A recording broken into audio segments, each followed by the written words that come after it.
नमस्कार, मैं आपकी एजुकेटर सीमा गोस्वामी। बच्चों, आज मैं आपको पढ़ा रही हूँ सिविक्स और मैं आज आपको पढ़ा रही हूँ सर्वोच्च न्यायालय क्या है और उसके क्षेत्राधिकार। देखो बच्चों, भारत का जो सर्वोच्च न्यायालय है उसके क्षेत्राधिकार में कौन कौन से कर्तव्य या कौन कौन से मुकदमे आते हैं। तो स्टार्ट करते हैं। मौलिक, ये क्या है? संघ और राज्यों के बीच तथा विभिन्न राज्यों के आपसी विवादों का निपटारा। जो आपका सर्वोच्च न्यायालय है बच्चों, जैसे कि संघ यानी केंद्र सरकार और राज्यों यानी राज्य सरकार के बीच कोई भी विवाद होता है उसका जो सुनवाई करता है वो सर्वोच्च न्यायालय करता है। तो मौलिक जो वो है अधिकार हैं, अगर जैसे कि राज्य सरकार ने कोई कानून बनाया लेकिन केंद्र सरकार उसको ऑब्जेक्ट कर रही है, ना मान नहीं रही है, उसमें कुछ कमी है, तो वो सर्वोच्च न्यायालय जा सकती है। या केंद्र सरकार ने जब कानून बनाते हैं संसद में और राज्यसभा दोनों में पास होना होता है बिल को, तो वो क्या करते हैं, वो भी अगर राज्य सरकार उसको नहीं मान रही है तो जो राज्य सरकारों के जो मंत्री हैं वो चुन करके आते हैं राज्यसभाओं में, तो वो उसके मतलब उस केस में जब ऐसे आपसी विवाद होते हैं तो सर्वोच्च न्यायालय में इन केसों की सुनवाई होती है। ठीक है, इन केसों का निपटारा या विवादों का निपटारा होता है। और कुछ मुकदमे होते हैं सर्वोच्च न्यायालय में, जैसे कि दीवानी मुकदमा, फौजदारी के मुकदमे, संवैधानिक सवालों से जुड़े अधीनस्थ न्यायालयों के मुकदमों की अपील पर सुनवाई करना। यानी कि जो आपकी अदालतें हैं, उच्च अदालत, उच्च न्यायालय हुआ जो निचली अदालतों के फैसले पर की गई अपील की सुनवाई कर रहा है, या जिला अदालत हुई, अधीनस्थ अदालत हुए, तो ये फौजदारी मुकदमे हुए।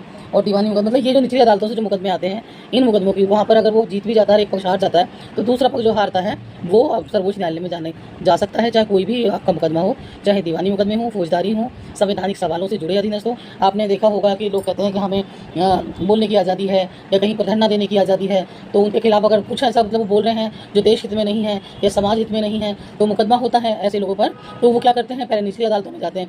अगर वहाँ से वो हार जाते हैं तो वो वहाँ सर्वोच्च न्यायालय में जाते हैं। तो इस तरीके से जितने भी निचली अदालतों में हार जीत के जो मुकदमे होते हैं, यानी एक पार्टी तो हारेगी ही हारेगी, वो अपना केस सर्वोच्च न्यायालय में ले जा सकता है। संविधान से जुड़े हुए सवालों पर भी जुड़े न्यायालयों के मुकदमों की अपील, जो इससे जुड़े हुए अधीनस्थ न्यायालयों के मुकदमों की अपील पर सुनवाई करना सर्वोच्च न्यायालय करता है।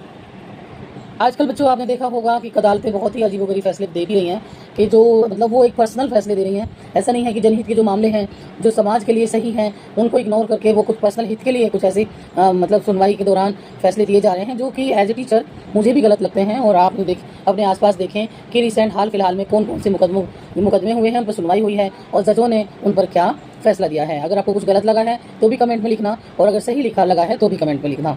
तो देखो बच्चों, नेक्स्ट है आपका सलाहकारी जनहित के मामलों तथा कानून के मसले पर राष्ट्रपति को सलाह देना।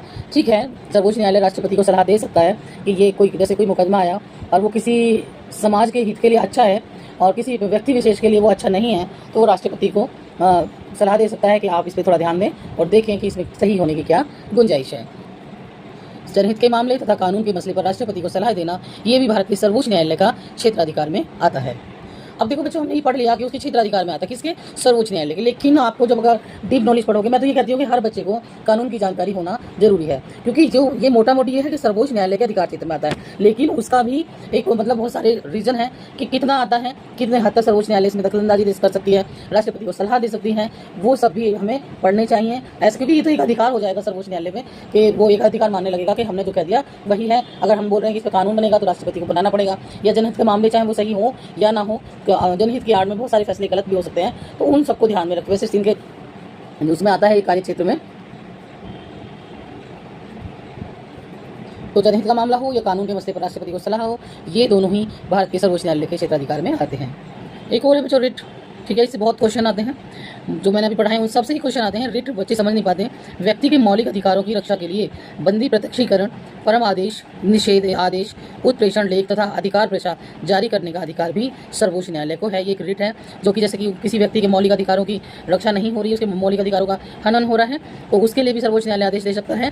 बंदी प्रत्यक्षीकरण यानी कि जो बंदी है आपका, उसको गलत तरीके से बंदी बनाया गया है, उसको परिवार की नॉलेज में नहीं है, या उसको बिना किसी अल्टीमेटम के उसको गिरफ्तार कर लिया है, या रात में भी उसको गर्ल्स है, या रात में भी उसको जेल में बंद कर दिया है, या थाने में बिठा कर रखा है, इनके खिलाफ अगर ऐसा कुछ आता है तो सर्वोच्च न्यायालय का अधिकार है कि वो पुलिस से, थाने वालों से पूछ सकता है, परम आदेश दे सकता है। अब देखो बच्चों, व्यक्ति के मौलिक अधिकार, बंदी प्रत्यक्षीकरण, परम आदेश, निषेध आदेश, उत्प्रेषण लेख तथा अधिकार प्रशा जारी करने का अधिकार सर्वोच्च न्यायालय को है। और ये जितने भी मैंने अभी नाम गिनाए हैं इनकी पूरी की पूरी वीडियो आपको चैनल पर मिलेगी, यानी कि जो मौलिक अधिकार है उसकी अलग मिलेगी, 5 मिनट, 2 मिनट, 3 मिनट की होगी। या बंदी प्रत्यक्षीकरण, इससे क्या होगा बच्चों आपको कि पूरा का पूरा आपको समझ में आएगा कि बंदी प्रत्यक्षीकरण क्या है, परम आदेश निषेध आदेश क्या है, उत्प्रेषण लेख तथा अधिकार प्रशा जारी करने का अधिकार है। तो ये सब है क्या, वो आप जाकर के वीडियो देख सकते हैं। और मोटा मोटी अगर आपको नोट्स बनाने हैं तो इस तरीके से बनाएं कि सर्वोच्च न्यायालय के अधिकार में कौन कौन से मुकदमे आते हैं। इसके अलावा विशेषाधिकार भी मिले हुए हैं सर्वोच्च न्यायालय को, जैसे कि भारतीय भूभाग की किसी अदालत द्वारा भारत का कोई भी चाहे राज्य हो, किसी भी राज्य का भूभाग है, वहाँ की जो भी अदालत है जो उसने द्वारा पारित मामले या दिए गए फैसले और स्पेशल लीव पिटीशन के तहत की गई अपील पर सुनवाई करने की शक्ति सर्वोच्च न्यायालय को है। जैसे कि आपका मुकदमा दिल्ली में चल रहा है और आप आसाम के हैं, वहाँ से बार बार नहीं आ सकते, तो सर्वोच्च न्यायालय यह आदेश दे सकता है कि वहाँ उसका केस जो है वहीं पर लड़ा जाए या उसके केस की सुनवाई वहीं पर हो। ये विशेष अधिकार सर्वोच्च न्यायालय को मिले हुए हैं। तो नेक्स्ट वीडियो में बच्चों मैं आपको पढ़ाऊंगी न्यायपालिका की संरचना, न्यायपालिका की संरचना कैसे है और क्या है वो सब मैं आपको बताऊंगी। अब देखो हमने ये सारे जो जितने भी टॉपिक पढ़े हैं कि सर्वोच्च न्यायालय को क्या क्या शक्तियां मिली हुई हैं, सर्वोच्च न्यायालय का क्षेत्राधिकार क्या है, तो सीधा सा है कि भारत का सर्वोच्च न्यायालय विश्व के सर्वाधिक शक्तिशाली न्यायालयों में से एक है।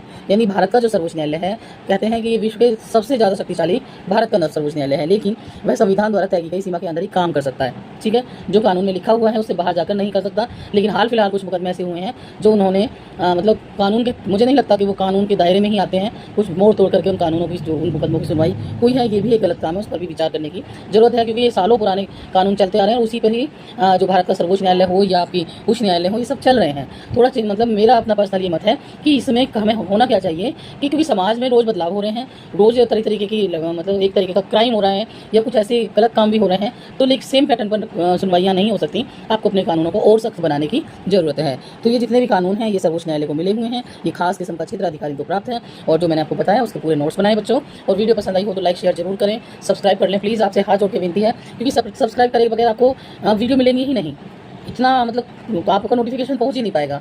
और सबसे बड़ी बात है, हम यूपीएससी, आईएएस, पीसीएस, सीजीएल इन सब की तैयारी इस चैनल पर हो रही है और बच्चे सेलेक्ट हो रहे हैं, उनके मैसेज आते हैं तो मुझे बहुत खुशी होती है।